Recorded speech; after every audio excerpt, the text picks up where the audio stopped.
Hello, everyone. This is Rebecca Rhodes from USAID's Office of Education in Washington. We'll be getting started in just about another 30 seconds.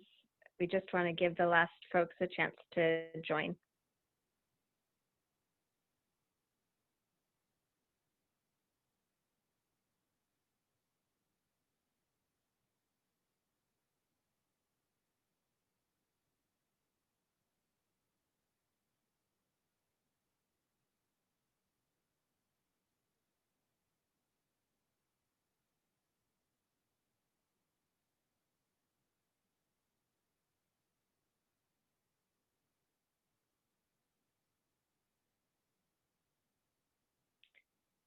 Okay, welcome everybody from wherever you're calling in from. Welcome everyone to this webinar, Mobilizing Audio for Learning During and After COVID-19. This is Rebecca Rhodes with USAID's Office of Education in Washington, D.C. And we are all so excited that you can attend this Global Book Alliance webinar on the Global Digital Library, the resources available there, and strategies for applying them to teach during the COVID-19 pandemic. On behalf of USAID, I want to thank all of our GBA colleagues, the Global Digital Library GDL colleagues and colleagues from NORAD, USAID colleagues from Malawi, and our colleagues from the Education Development Center that have made this webinar possible. As you may know, the Global Book Alliance is a partnership of 11 donors and institutions, and they have as a mission making sure that all children have the books they need to learn to read and to read to learn. USAID currently manages the Global Book Alliance, or GBA Secretariat, because at USAID we recognize that book supply chains are not incidental to learning, but are central to it. And one of the flagship activities of the Global Book Alliance is the Global Digital Library, or GDL. This activity is fully supported by Alliance partner NORAD, and we will have the great privilege of hearing from our NORAD colleagues today. And we're extremely grateful to them for all of the work that they have provided and continue to provide to maintain and expand the Global Digital Library, or GDL. If you're not familiar with it, I really encourage you to check it out. The GDL houses hundreds of open source materials in almost 50 languages, completely free for use. And as of recently, those materials are both print and audio. And there's an entire piece now of the library that provides audio resources, and we will be hearing much about those today in our event. These can be used by ministries, teachers, and now, of course, due to COVID, parents and families to foster and continue learning for a wide variety of learners. This webinar is a deep dive into how to use those GDL materials in the current context of the COVID-19 pandemic, which, as you know, has unfortunately kept billions from attending school. We will hear during the webinar from our colleagues at NORAD about the GDL and the new audio-based resources available there. We will hear from specialists in interactive radio and interactive audio design from our USAID partner EDC, Education Development Center, and they will discuss how to adapt IRI programs and IAI programs on the Global Digital Library for use at home. We will also hear from our colleagues in USAID Malawi on the real-life challenges of attempting this sort of work and of using radio to maintain continuity of learning at scale. And there will be some time for Q&A. And in order to prepare for that, I would like to point out that if you're joining us by computer, at the bottom of your screen, you have an option both for a Q&A area where you can type your questions in, and there is also a chat box. But our team will be monitoring the Q&A box. So in order to be sure that you can find it, I would actually like to give you the opportunity now to type any question that comes to your mind into that Q&A box. You could type, how are you? What day is it? What is your favorite color? But I will count to 10. I will reserve 10 seconds of time now for participants to find and type a question into the Q&A box so that we can practice using it.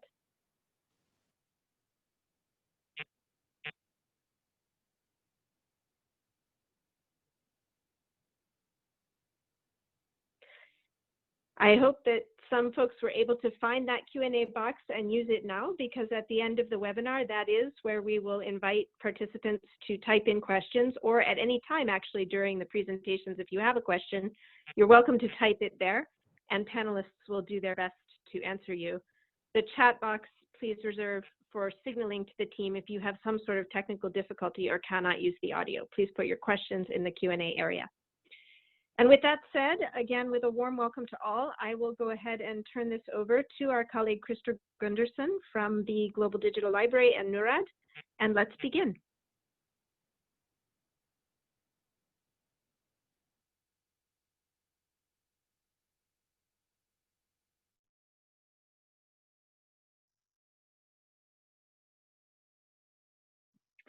Thank you, Rebecca.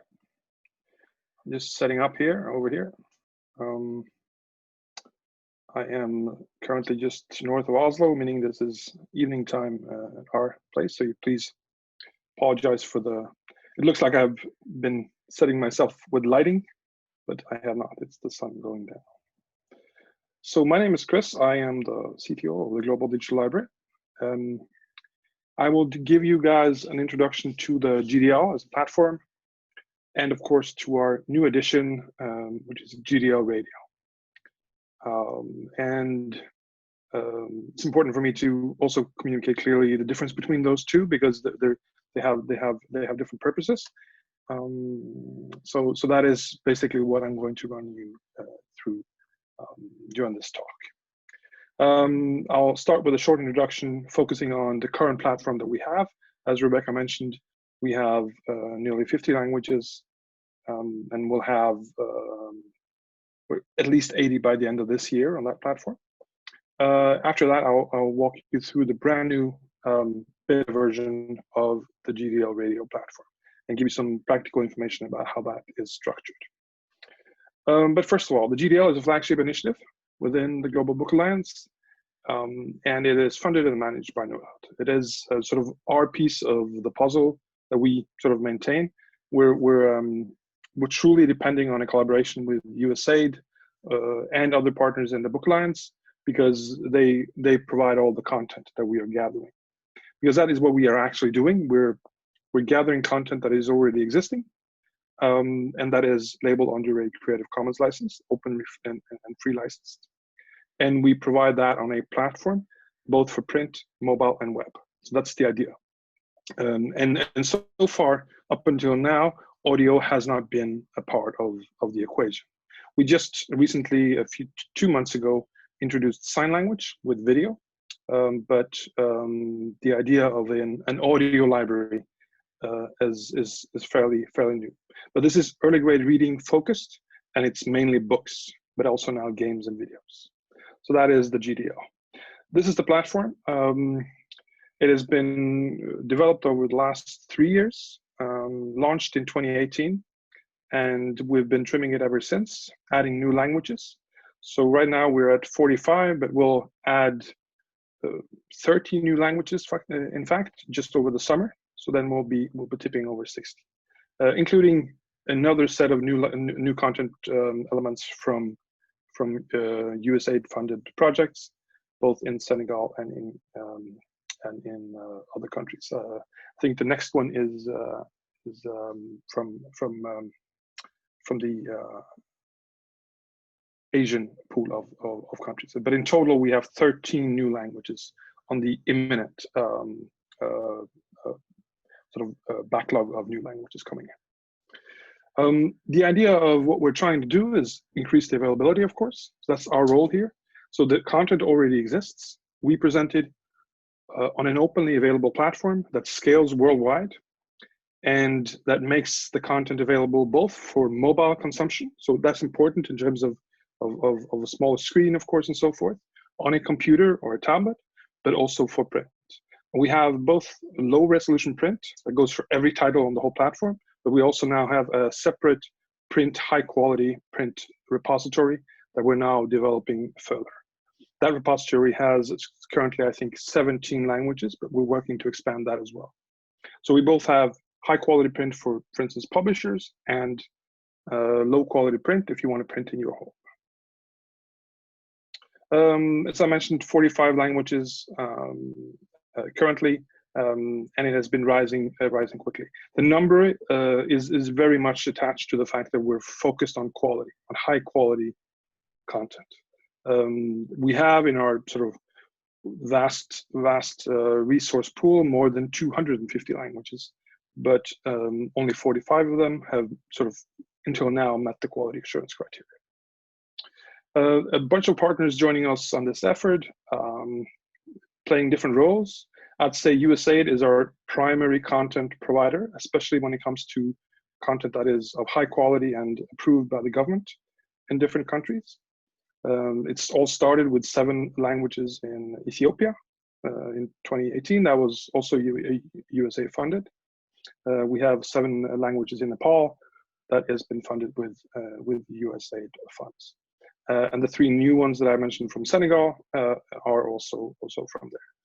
UNICEF and NDLA, as you see in the middle here, has a role of sort of a technical implementer. All Children Reading, also very much a provider of content over time. One of the new additions, because this is very important to sort of differentiate between those two. The GDL platform is focused mainly on books and games, and of course, early grade reading. Doesn't go upwards. So when we got the fantastic opportunity of work with Rebecca and team to launch the audio files, we quickly came to the conclusion that it needed to be a sort of separate side platform that we can integrate partially, because we are presenting content on GDL radio on a different platform that spans much wider.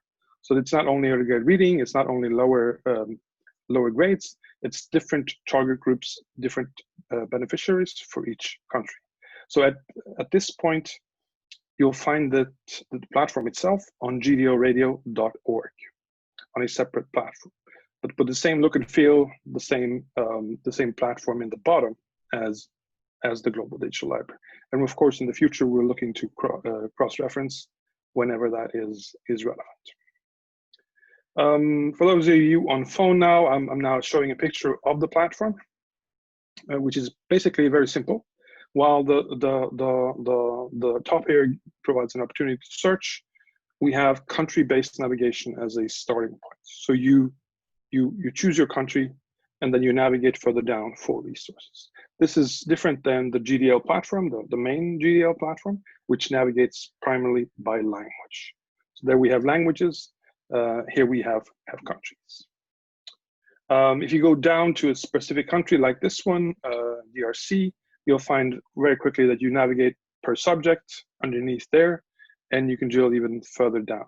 There's a short introduction of the program, so you'll get a quick feel of what we can present per country. And again, I want to stress that the very, very different types of content for each country. And the general quality, I must say, I'm super impressed. The general quality of the audio and of the setup and of the whole regime is really, really, really high. So that's it's been fantastic to work with and work to get live. Here I'm drilling down to primary literacy, a very specific target. And at this point, you can see, for those of you who can see the screen, that you can also download a master plan. And we also, for the languages where we have that, will add teacher guides, so that you can actually go into a teacher guides and find context per program. Because when you list the programs, you'll see that they're named very specifically with a code and a number. To make sense of it all, I advise you to always look at the master plan or at the teacher's guides when that is possible. We give you an option of downloading per program, which is the sort of most lightweight and less intensive on your broadband. But you can also, as you see on the right here, download all programs for one section. That is normally a couple of gigabytes, but if you have a good connection, that is one way to go. And we give you both options. Now I'm at the lowest browse level, and you see the actual files of audio, very much in a sort of podcast style, if you might. And again, here you have a master plan for that section. At the very lowest point, you can actually play the audio on the web. So that's like a podcast if you want to run it, or you can download also this separate file if you want to. So you have both options all the way, all depending on what you think is best for your need. I want to mention quickly that this is a pool of resources under a Creative Commons license, which is fantastic, meaning that you can reuse it, you can share it, you can mix it for your own purpose. I want to at the same time mention that the radio audio files are under a non-commercial clause, meaning you cannot make profit from them. But other than that, you are free to share and remix very freely, which is really the magic here in terms of how it has been created, because we can quickly assemble it without making a few hundred contracts. It's actually given, the permission of reuse has been given upfront. So I want to give credit to USAID that has implemented this into the contracts, because it makes it so much easier in a situation that we're in now with COVID, where time is of the essence, to assemble the content and actually be very, very clear on the absence of copyright infringements, which is really important for us. But Creative Commons in this case really has shown to be important. The countries that we have, and as I know we have someone on phone, I'll just list them up. Tanzania, Zanzibar, Malawi, DRC, Kenya, Liberia, Haiti, Guinea, South Sudan, Honduras, Pakistan, Indonesia, Rwanda, and Zambia. Those are the ones that are live now, and we're adding new countries as we go. I know that, for instance, Somalia will be coming up with some resources tomorrow. And we're also doing some prep work on the resources that have gone live.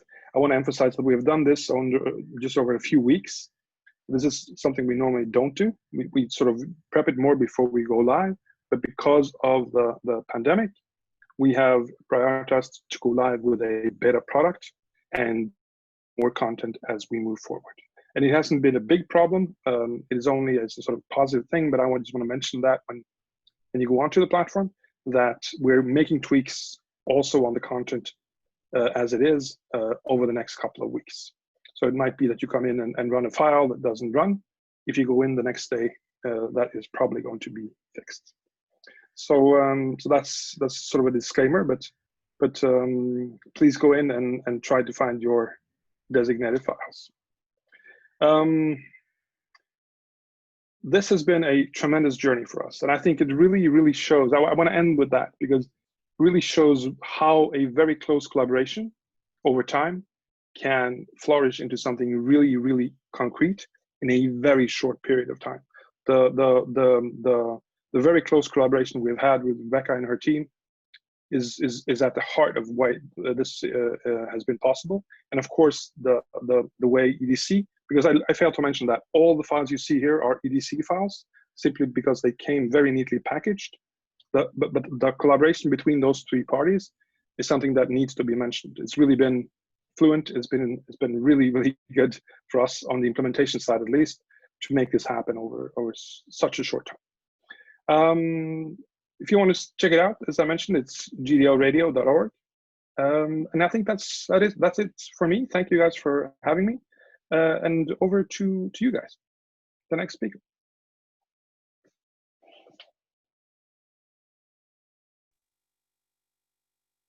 Thank you very much, Christer.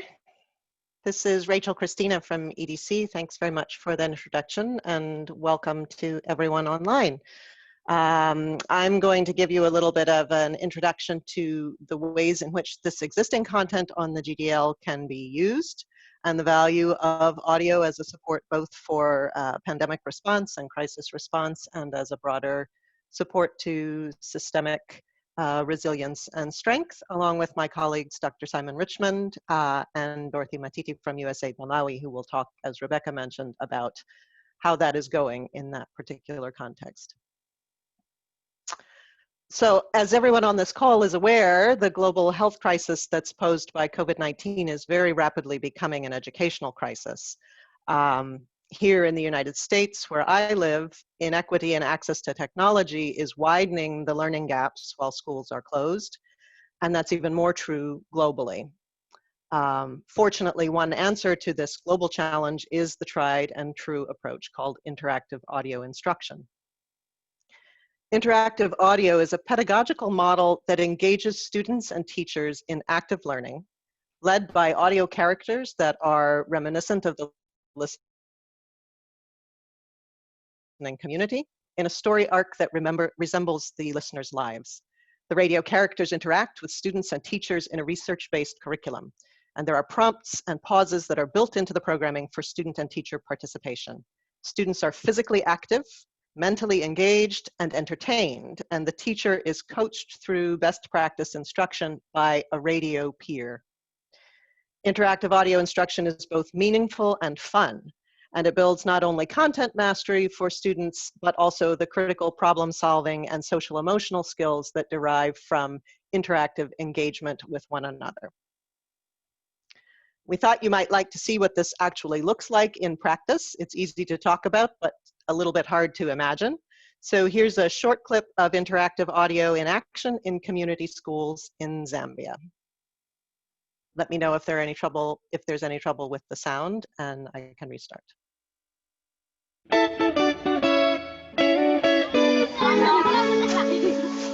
Okay, stand up. Good morning, class. Good morning, Mr. How are you? We are fine, and how are you? Join your group if you can, yeah? Children, are you ready? Yes. The Tawanga Market program turns a radio into an effective educational tool. The program emphasizes learning through interaction, where the children, a mentor, and a radio teacher all play a key role. Only those 3 fingers that you have raised, make as many groups of 2 as you can. Is there any finger without a group? Yes. Teacher, draw a line that goes from the number 3 to the word prime. So, prime, 3 is a prime number. Yes. Children, The Ministry of Education distributes a mentor's guide containing lesson plans for each program. The lessons often incorporate dramas, games, and songs to help children understand new concepts. Children, do you remember the game on counting members in a set? Stand up and let's do the game now. Children, are you ready? Yes. Children, 2.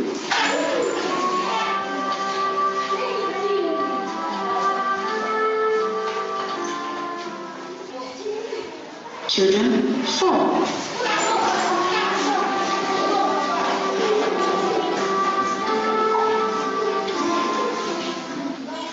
Children, 6.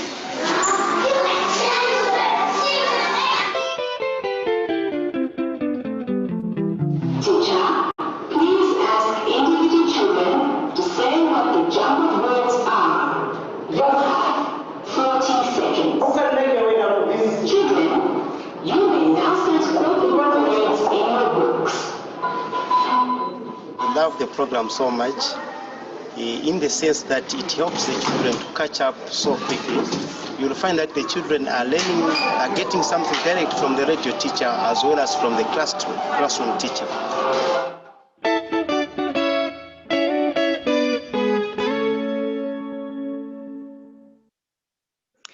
So it's useful to note that the students you just saw received only 30 minutes of interactive audio instruction a day, and that instruction was led by volunteers from the community who were not trained as teachers. Yet in evaluation, they outperformed public school students who had received a full day of instruction from trained teachers. So this really is a very, very powerful approach, particularly in low resource contexts. What's most important about interactive audio is the pedagogy, not the technology. But technology allows us to deliver that pedagogy in a variety of ways. Radio broadcasts, MP3 players, and mobile phones have all been used for interactive audio, and each of those has its pros and cons, as you can see in this table. In the COVID-19 context, the reach and power of broadcast radio is particularly pertinent because it allows education systems to reach beyond school walls and carry learning into homes. Interactive audio has been used in more than 40 countries, beginning in the late 1970s. And the body of work that EDC and other organizations implementing this approach have produced includes many thousands of hours of audio programming in more than 30 languages.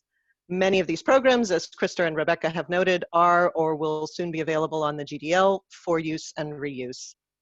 The programs cover preschool through secondary school, in content areas including language, mathematics, science, social studies, life skills, and health. There are both traditional and accelerated curricula that have been developed along with teacher training and youth development programming. Now, I mentioned the Zambia results earlier, and those benefits of interactive audio have been replicated over and over and over again. In country after country, IAI levels the playing field for the most marginalized. It provides a quality education for children who might otherwise be left behind. And this is particularly relevant as we see increasingly inequitable learning loss because of COVID-19. These results are from two of the most difficult operating contexts in the world. Mali, and I saw someone in the question box had asked whether there was any work going on in Mali, and the Democratic Republic of Congo. In these contexts, we have learners and teachers who are challenged by active conflict, by displacement, by extremes of poverty, and by hunger. And the blue bars in these graphs are the interactive audio learners, and in both cases, they've achieved dramatic results in only a year. In fact, in the DRC, 21% of the second grade interactive audio students met or exceeded third grade national reading standards in French, which was a language that they did not speak at home. One of the greatest benefits of interactive audio is that it can be cost-effectively scaled. When the capacity of government staff is built to design, produce, and monitor programming, it becomes a significant support for system resilience and adaptation over time, which is what we should all be thinking about. As USAID puts it, that journey to self-reliance. Tiquichuela was an IDB-funded program that the government of Paraguay has since expanded and extended. And Zanzibar was USAID-funded and has served as the springboard for significant expansion of early opportunities for children in that context under government direction. Now, while putting a radio program together may seem simple on the surface, there are a number of factors that really need to be considered to ensure the quality and the sustainability of interactive audio programming. And over our 30-some years of experience, we've seen that front-end investment in capacity, infrastructure, and local relevance is really essential. Rushing to production or cutting costs in these areas will affect the final quality and the impact on student learning, which is what we're all trying to improve. So it's important to be careful as you're putting programs together to not cut corners in these areas. Now, while IAI is most commonly used for group instruction in schools, as you've seen in the cases I've already outlined, we have also adapted it to respond to previous crises, such as the Ebola epidemic in Liberia. In that case, EDC repurposed audio programs to provide continuity and consistency of learning for youth in an accelerated basic education program. With some light adaptation, we were able to transform homes into learning sites, train study buddies to support learners, and enable students to keep pace while schools were closed.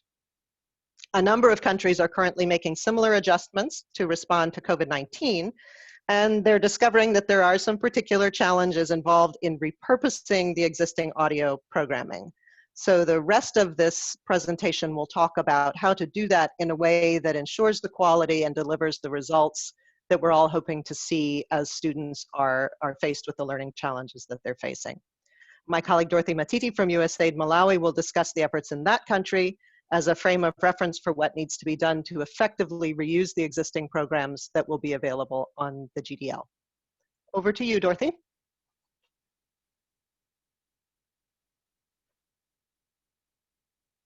Thank you very much. I'm Dorothy Matiti from Malawi, USAID. We in Malawi the USAID supported Malawi government in the implementation of the interactive radio instruction known as Tikwere. That's a local language, which simply means let's climb up. So through that, our implementing partner, Education Development Center, partnered with Malawi College of Distance Education and produced radio scripts, which were broadcast 30 minutes daily to standards 1 up to 4. So every day, these classes were having lessons where the radio instructor would interact with the teacher and also with the learners or interact directly. We had a lot of success stories to tell because through the radio program, what we noticed was that we improved on attendance. We also improved on absenteeism, and also improved on learning outcomes. So after USAID in 2012, Ministry of Education took the program on its own and supported it up to this year.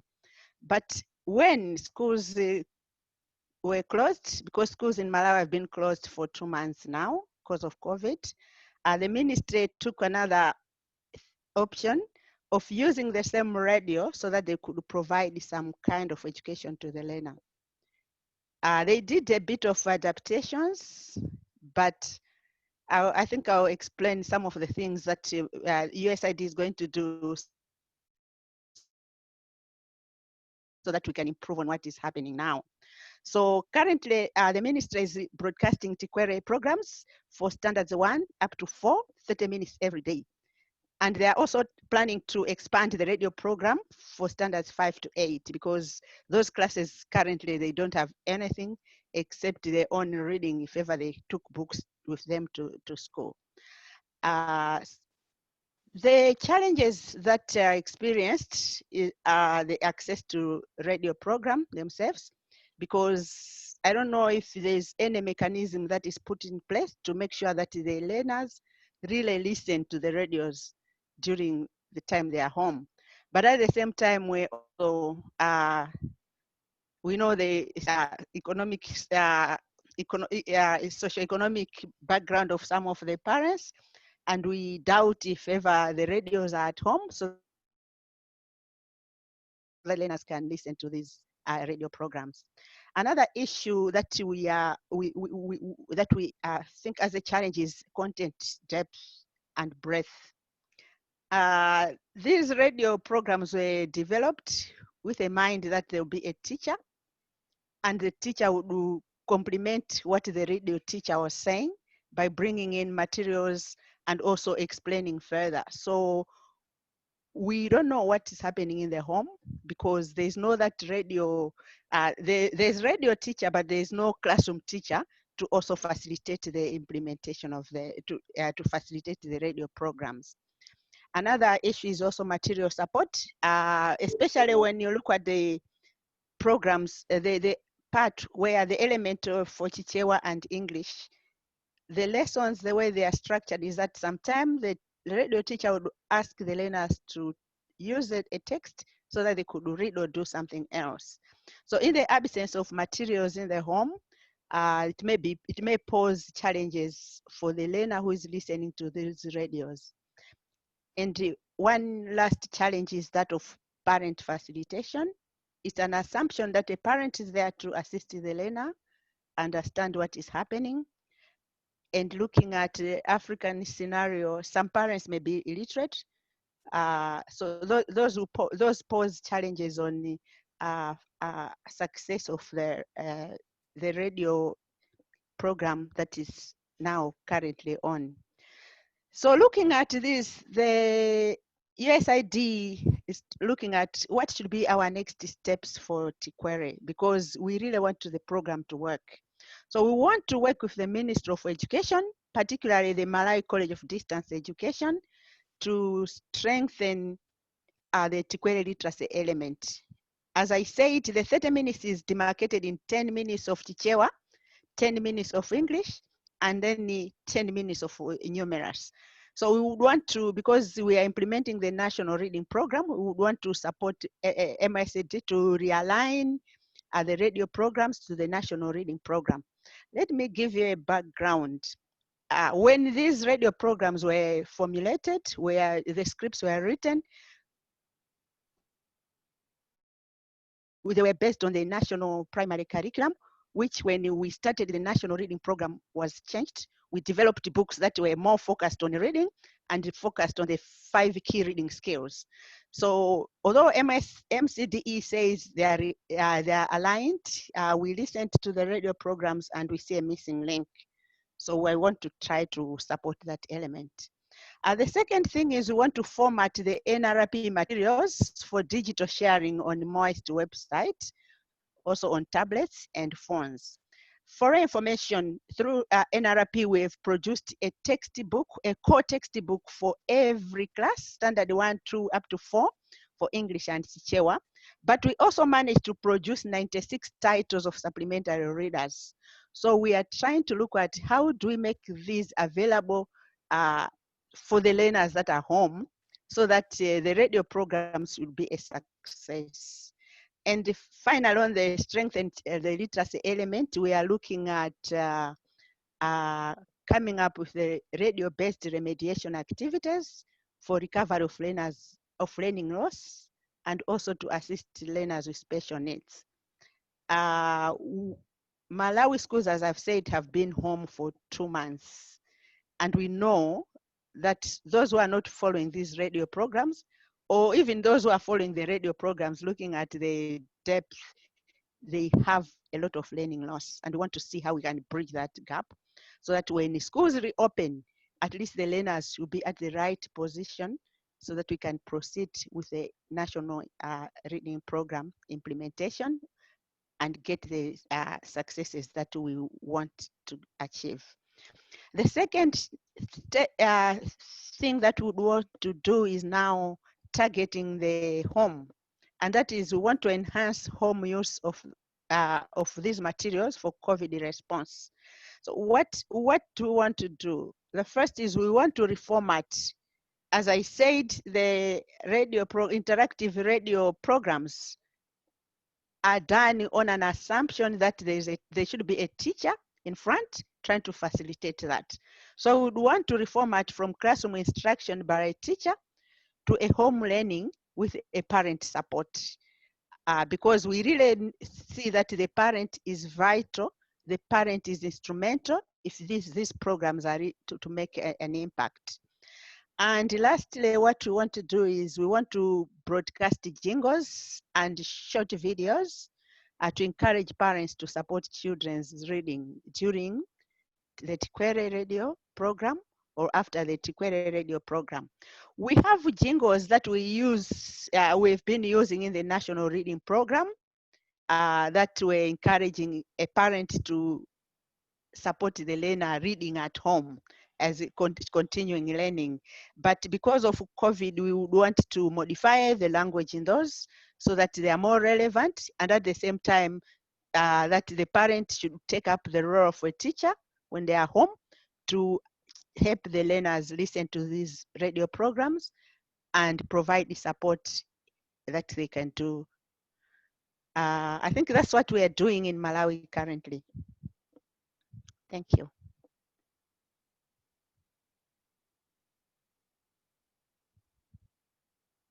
Thank you very much, Mrs. Matiti, for that overview from Malawi. I'm going to take the next section of this presentation forward. My name is Simon Richmond, and I'm going to talk about some practical things that can be done to repurpose an educational program for use during COVID.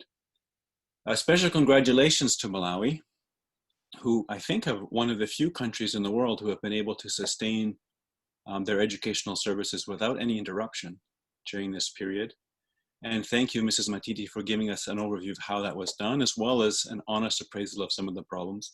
Obviously, there's lots of wrinkles to work out.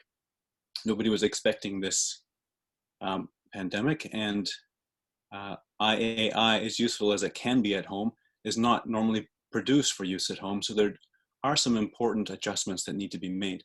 However, they're not too complicated and they can be done in real time. So it is possible to quickly adapt an IAI series which has been previously recorded, maybe even from a previous curriculum, as was the case in Malawi, for use at home. So repurposing wherever possible is the name of the game. It's too time-consuming and expensive to produce a new IAI series during this crisis, but it's fairly quick to repurpose. So if you are one of these people who are looking to do that, and hopefully you'll be able to find something on the GDL website, let's just walk through some of the things that need to be done.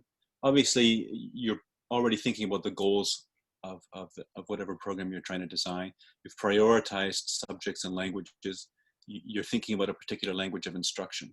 you're tracking the equity issues, and you're probably thinking about radio as the ICT which is most accessible to the majority of your learners, and you're focusing on their continuation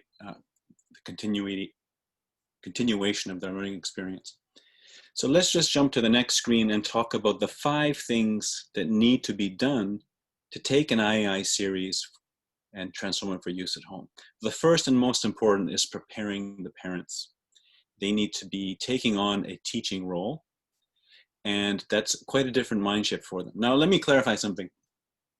IAI is normally produced for low resource settings and for underskilled teachers, and the lion's share of the instructional burden is taken on by the radio itself. The radio covers all the content knowledge that a teacher needs, and it covers all the pedagogical approaches and lesson planning that a teacher normally has to cover. So those roles are not expected of a parent at home. The roles that the radio leaves for a teacher in the classroom, and which can be taken on by a parent at home, are things like making sure the kids are listening, providing them feedback and encouragement when they give an answer, maybe elaborating on a point or helping a child understand something that they might have missed from the radio. They're really a teacher's assistant, not necessarily a teacher themselves. So preparing them for that role really is having them open up their minds to recognize that I can do this. And that really has to happen over, I would call a 3-stage messaging campaign. First, you want to advertise the intentions of the ministry and the expectations that parents would take this on at home. And that would be an advertising campaign, put it on radio, probably 30-second adverts, running for several weeks before you actually went on air. Then second, and just prior to being on air, you would want to go into some depth, some teacher training programs, reformatted for parents in this case.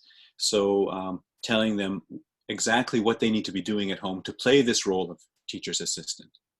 And that would take place immediately prior to the first broadcasts. And then you begin broadcasting and you move into the 3rd stage, which is an ongoing sensitization campaign, maybe an SBCC campaign.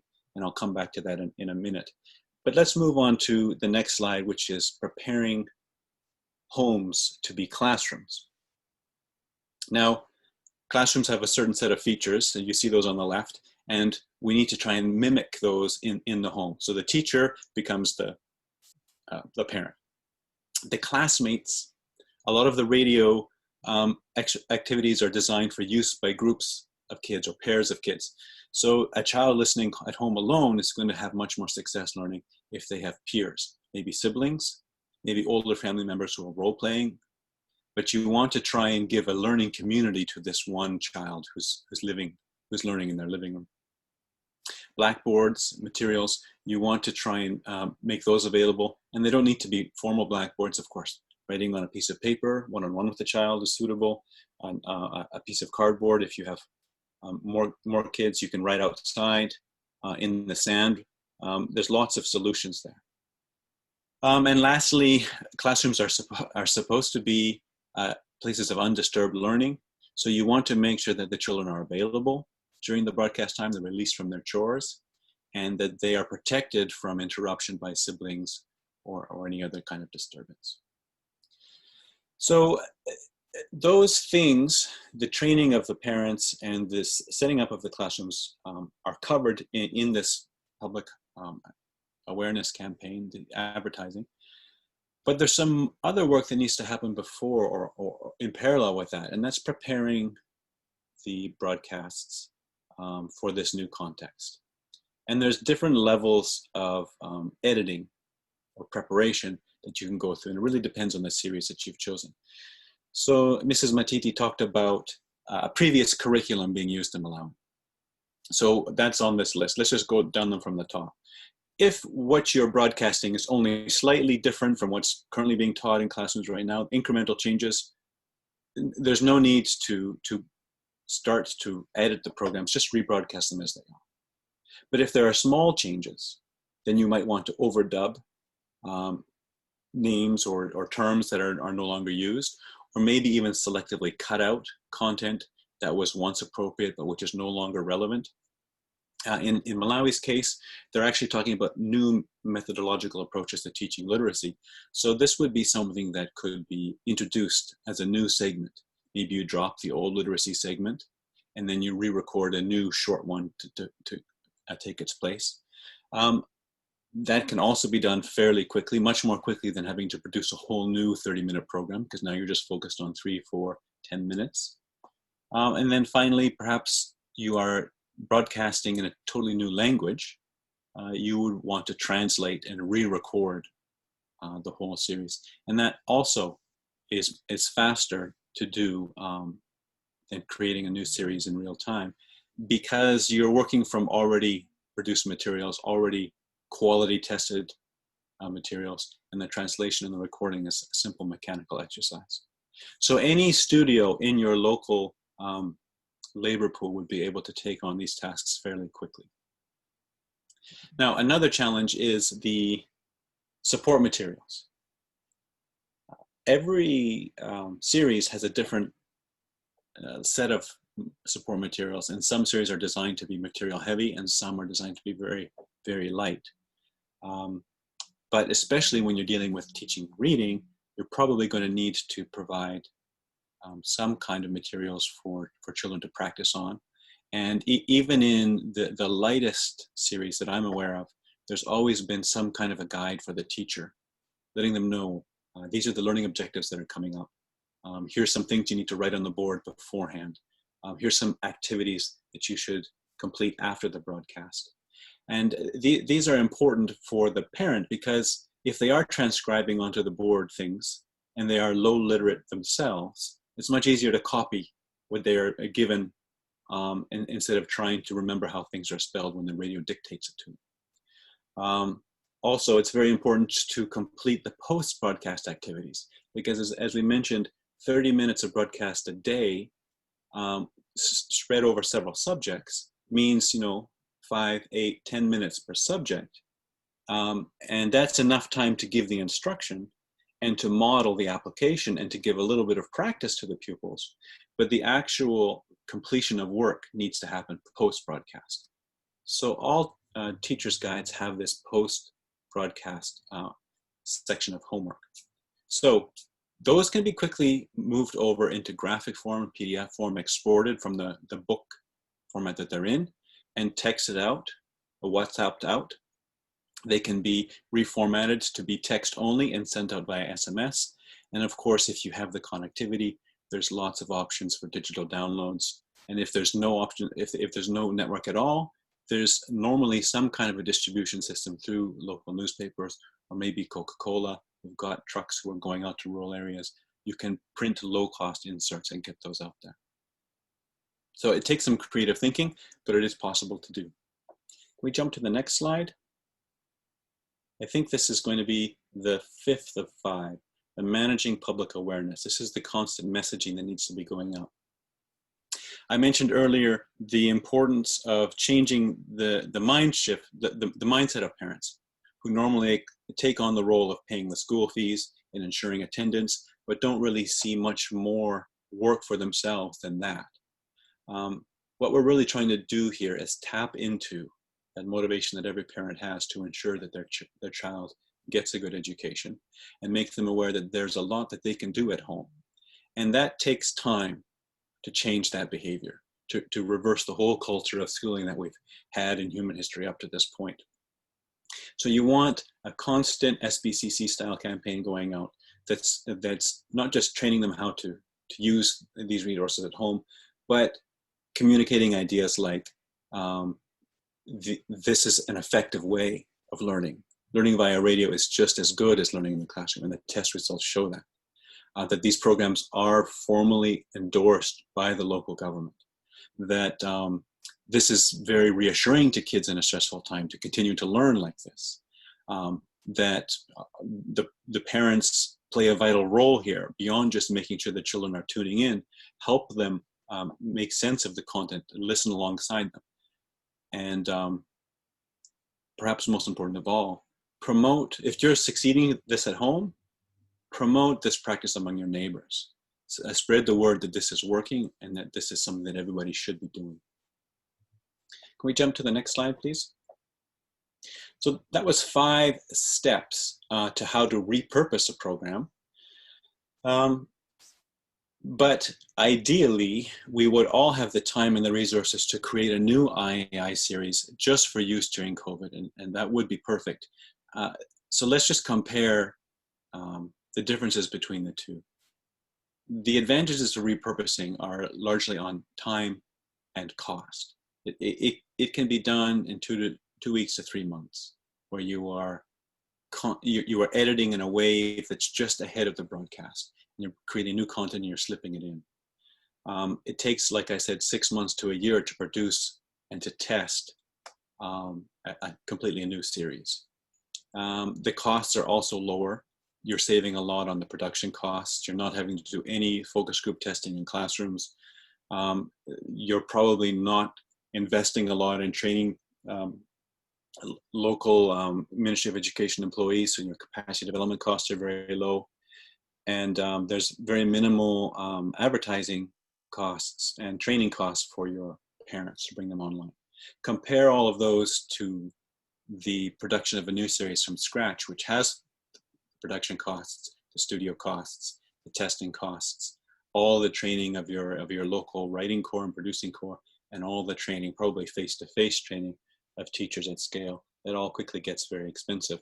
But of course, when you do roll out nationwide, those costs become very low when you count them by number of children reached.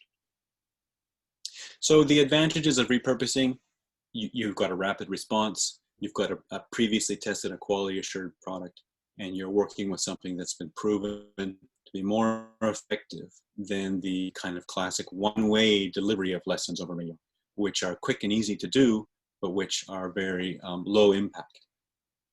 And of course, if you do have the time to produce a whole new IAI series, the advantage there is that you have something that's perfectly tailored to the curriculum, perfectly tailored to the local context, and has come out of a strong investment in capacity production within your local partners, and leads to a tool which makes, as we've seen in Malawi's case, a very resilient resource in an emergency setting like this. You can pull something out that was recorded 10 years ago, throw it on air, and be continuing your educational services without interruption. So I think this is the time when we pause for questions. Thank you, everyone, for your attention. Please turn to the Q&A section and type in any questions you may have. All the panelists are ready to answer them as they arise.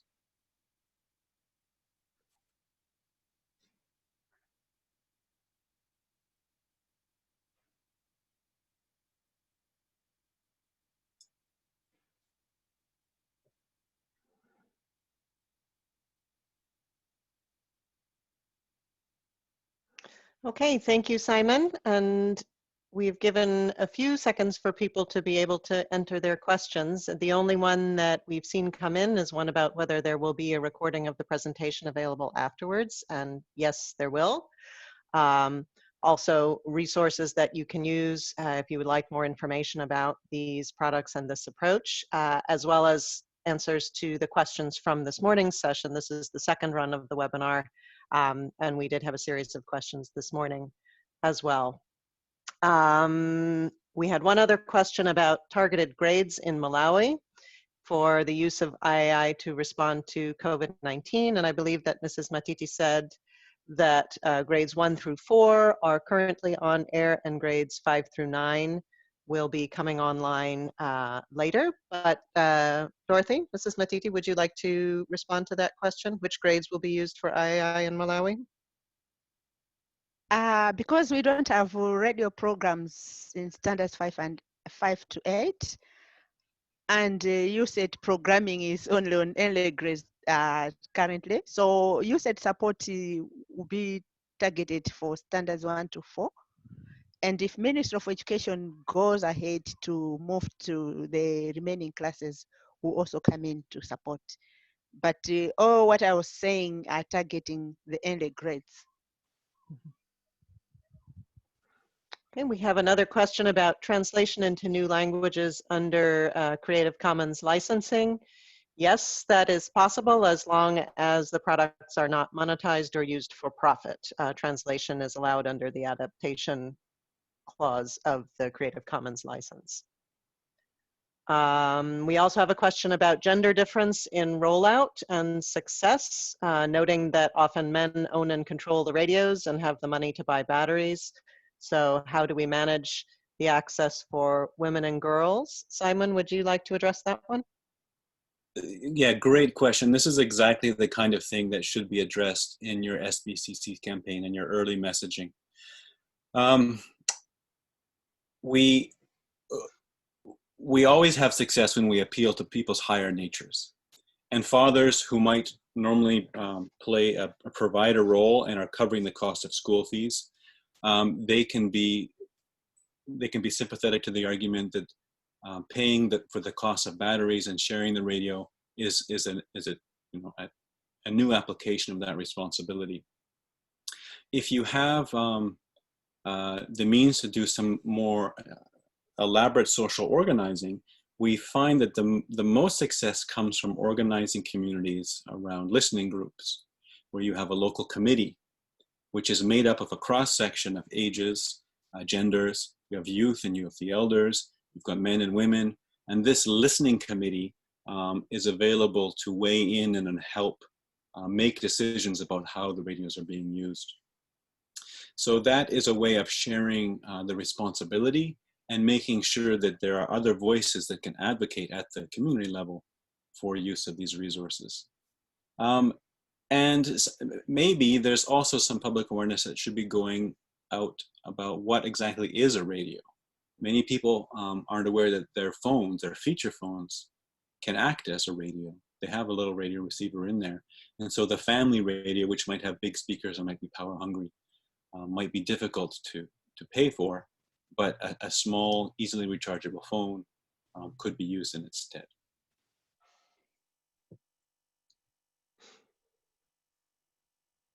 Thank you, Simon. There's also a question about how we're handling radio distribution or access to radios where families may not have them at home.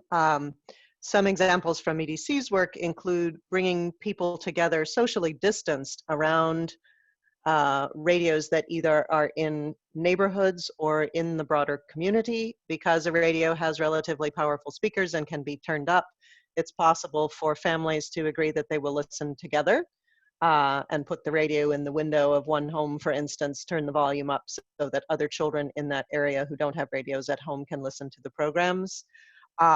Also, we have experience with mosques, for instance, using their loudspeakers to broadcast a radio program to the entire community, again, under the initiative of this learning committee, this radio committee that Simon has discussed. So there are ways to think about the community use of a radio while maintaining the physical distancing that's so necessary under the pandemic context. There is a question here about assessing learning while IAI is being used at home. Simon, would you like to talk about some of the ways that we're considering doing that? Sure. Assessing during an emergency is always a tricky thing to pull off.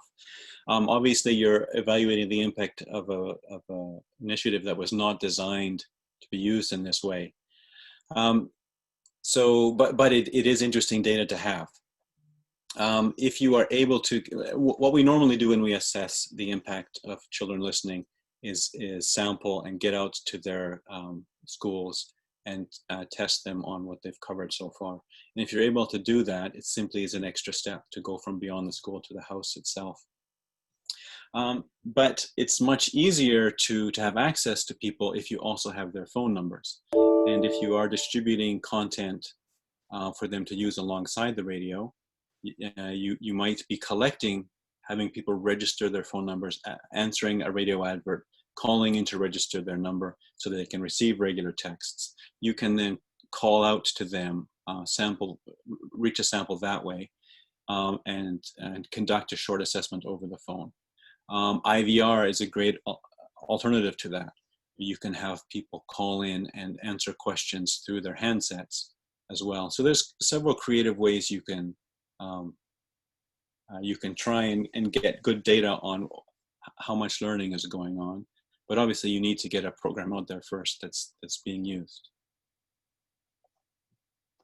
All right, thank you. There are a few additional questions, and we will make sure to provide answers to those in the resources that are posted following this webinar. We're about at time, so I just wanted to provide this quick link for you to a number of resources that have been mentioned here.